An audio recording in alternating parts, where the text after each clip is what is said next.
بسم اللہ الرحمن الرحیم۔ محترم ناظرین، السلام علیکم۔ ناظرین، حضرت معاذ رضی اللہ تعالی عنہ فرماتے ہیں کہ مجھے حضور اقدس صلی اللہ علیہ وسلم نے 10 باتوں کی وصیحت فرمائی۔ نمبر 1، یہ کہ اللہ کے ساتھ کسی کو شریک نہ کرنا، گو تو قتل کر دیا جائے یا جلا دیا جائے۔ نمبر 2، والدین کی نافرمانی نہ کرنا، گو وہ تجھے اس کا حکم کریں کہ بیوی کو چھوڑ دے یا سارا مال خرچ کر دے۔ نمبر 3، فرض نماز جان کر نہ چھوڑنا، جو شخص فرض نماز جان کر چھوڑ دیتا ہے اللہ کا ذمہ اس سے بری ہے۔ نمبر 4، شراب نہ پینا کہ یہ ہر برائی اور فحش کی جڑ ہے۔ نمبر 5، اللہ کی نافرمانی نہ کرنا کہ اس سے اللہ تعالیٰ کا غضب اور قہر نازل ہوتا ہے۔ نمبر 6، لڑائی میں نہ بھاگنا چاہیے، سب ساتھی مر جائیں۔ نمبر 7، اگر کسی جگہ وبال پھیل جاوے جیسے طاعون وغیرہ تو وہاں سے نہ بھاگنا۔ نمبر 8، اپنے گھر والوں پر اپنی طاقت کے مطابق خرچ کرنا۔ نمبر 9، تنبیہ کے واسطے اس پر سے لکڑی نہ ہٹانا۔ نمبر 10، اللہ تعالیٰ سے ان کو ڈراتے رہنا۔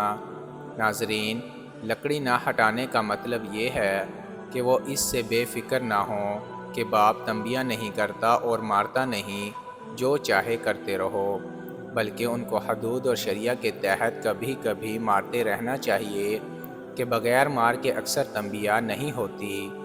آج کل اولاد کو شروع میں تو محبت کے جوش میں تنبیہ نہیں کی جاتی، جب وہ بری عادتوں میں پختہ ہو جاتے ہیں تو پھر روتے پھرتے ہیں۔ حالانکہ یہ اولاد کے ساتھ محبت نہیں، سخت دشمنی ہے کہ اس کو بری باتوں سے روکا نہ جائے اور مار پیٹ کو محبت کے خلاف سمجھا جائے۔ کون سمجھدار اس کو گوارا کر سکتا ہے کہ اولاد کے پھوڑے پھنسی کو بڑھایا جائے اور اس وجہ سے کہ نشتر لگانے سے زخم اور تکلیف ہوگی عملِ جراحی نہ کرایا جائے، بلکہ لاکھ بچہ روئے، منہ بنائے بھاگے، بہرحال نشتر لگانا ہی پڑتا ہے۔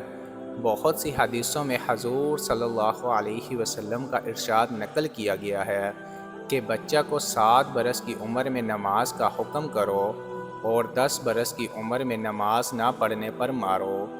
حضرت عبداللہ بن مسعود رضی اللہ تعالی عنہ فرماتے ہیں کہ بچوں کی نماز کی نگرانی کیا کرو اور اچھی باتوں کی ان کو عادت ڈالو۔ حضرت لقمان حکیم کا ارشاد ہے کہ باپ کی مار اولاد کے لیے ایسی ہے جیسا کہ کھیتی کے لیے پانی۔ حضور صلی اللہ علیہ وسلم کا ارشاد ہے کہ کوئی شخص اپنی اولاد کو تنبیہ کرے، یہ ایک صاع صدقہ سے بہتر ہے۔ ایک صاع صدقہ تقریباً 3.5 سیر غلہ کا ہوتا ہے۔ ایک حدیث میں ارشاد ہے کہ اللہ تعالیٰ اس شخص پر رحمت کرے جو گھر والوں کو تنبیہ کے واسطے گھر میں کوڑا لٹکائے رکھے۔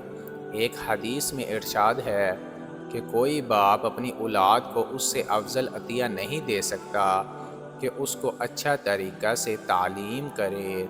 اللہ پاک ہمیں عمل کرنے کی توفیق عطا فرمائیں، آمین۔